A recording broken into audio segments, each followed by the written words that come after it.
Hello everyone, welcome to Sanmarga classes. ಬಲ ಮತ್ತು ಚಲನೆಯ ನಿಯಮಗಳು ಪಾಠದ 46ನೇ ಪ್ರಶ್ನೆ. ಇಬ್ಬರು ಹುಡುಗರು ಗೋಪುರದ ಮೇಲಿನಿಂದ ಕಾಗದದ ಹಾಳೆಗಳನ್ನ ಬೀಳಿಸಿದ್ರು. ಅದರಲ್ಲಿ ಸ್ವಲ್ಪ ಕ್ರಿಯೇಟಿವಿಟಿ ಇದೆ ಅವರದ್ದು. ಒಬ್ಬ ಹುಡುಗ ತನ್ನ ಕಾಗದದ ಹಾಳೆಯನ್ನು ಹಾಗೆ ಬೀಳಿಸಿದ್ದಾರೆ, ಹೇಗಿದೆಯೋ ಹಾಗೆ ಬೀಳಿಸಿದ್ದಾನೆ. ಇನ್ನೊಬ್ಬ ಹುಡುಗ ಅದನ್ನು ಚೆಂಡಿನ ಆಕಾರಕ್ಕೆ ಬದಲಾಯಿಸಿ ಬೀಳಿಸಿದನು. ಇನ್ನೊಬ್ಬ ಅದನ್ನ ಮುದ್ದೆ ಕಟ್ಟಿ ಚೆಂಡು ಮಾಡಿ ಬೀಳಿಸ್ತಾನೆ.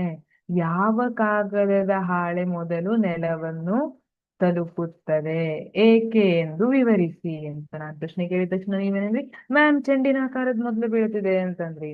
ನಾನೇನ್ ಹೇಳ್ದೆ, ಪೂರ್ತಿ ಪ್ರಶ್ನೆ ಕೇಳ್ಕೊಳ್ರಿ. ವಾಯು ಘರ್ಷಣೆಯು ಅತ್ಯಲ್ಪ ಎಂದು ಊಹಿಸಿ. ಈಗ ಉತ್ತರವನ್ನ ಹೇಳಿ. ಈಗ್ಲೂ ಚೆಂಡು ಅಂತ ಹೇಳ್ತಿದ್ದೀರಾ?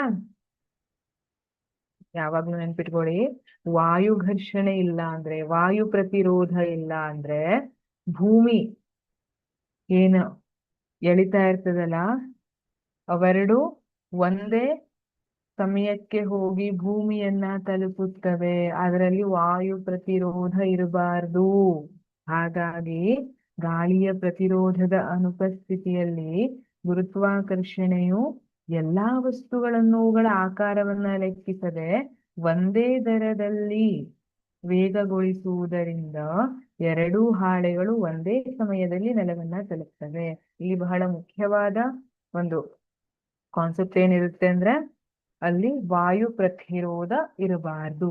ಇಲ್ಲ ಅಂದ್ರೆ, ಈಗ ಉದಾಹರಣೆಯಾಗಿ ತಗೊಳ್ಳಿ, ಒಂದು ಕಲ್ಲನ್ನ ತಗೊಳ್ತೀರಿ, ಒಂದು ಗರಿ, ಹಕ್ಕಿ ಗರಿ ನೋಡಿರ್ತೀರಲ್ಲ, ಅವೆರಡನ್ನ ಒಂದೇ ಎತ್ತರದಿಂದ ಬಿಟ್ರೆ ಯಾವುದು ಬಂದು ಬೇಗ ನೆಲಕ್ಕೆ ಮುಟ್ತದೆ?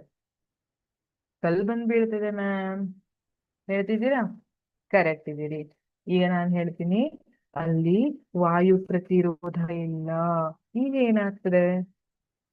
ಈಗ ಎರಡೂ ಒಂದೇ ಸಮಯಕ್ಕೆ ಬೀಳ್ತದೆ, ಕಲ್ಲು ಮತ್ತೆ ಹಕ್ಕಿಗರಿ. ಹಕ್ಕಿಗರಿ ಎಷ್ಟು ಹಗುರವಾಗಿರ್ತದೆ ಅಲ್ವಾ, ಕಲ್ಲು ಎಷ್ಟು ಭಾರವಾಗಿರ್ತದೆ. ಹಕ್ಕಿಗರಿ ಕಂಪೇರ್ ಮಾಡಿದ್ರೆ ಕಲ್ಲು ಎಷ್ಟು ಭಾರ, ಆ ಗರಿ ಎಷ್ಟು ಹಗುರವಾಗಿರ್ತದೆ. ಆದ್ರೂ ವಾಯು ಪ್ರತಿರೋಧ ಅಥವಾ ವಾಯು ಘರ್ಷಣೆ ಇಲ್ಲ ಅಂದ್ರೆ ಎರಡೂ ಒಂದೇ ಸಮಯದಲ್ಲಿ ಬಂದು ನೆಲವನ್ನ ಮುಟ್ತದೆ.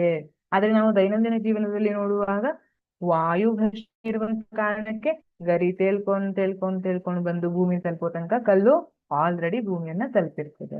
ಅದು ವಾಯು ಘರ್ಷಣೆ ಇಲ್ಲ ಅಂದ್ರೆ, ಇಲ್ಲಿ ವಾಯು ಘರ್ಷಣೆ ಏನ್ ಮಾಡುತ್ತೆ, ಇಲ್ಲಿ ಒಂದು ಹಕ್ಕಿಗರಿಯನ್ನ ಬಿಡಿಸ್ಲಿಕ್ಕೆ ಟ್ರೈ ಮಾಡ್ತೀನಿ, ನಗಾಡ್ಬೇಡ್ರಿ. ಹಾ, ಹಕ್ಕಿಗರಿ ಅಂತ ಇಟ್ಕೊಳ್ಳಿ.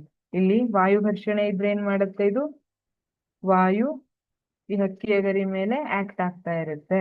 ಆ ಕಾರಣಕ್ಕಾಗಿ ಹಕ್ಕಿಯ ಗರಿ ರೈಟ್ ಇರೋದ್ರಿಂದ ಬರ್ತಾ ಇರುತ್ತೆ.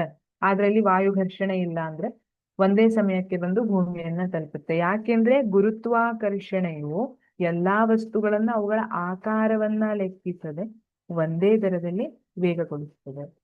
Thank you.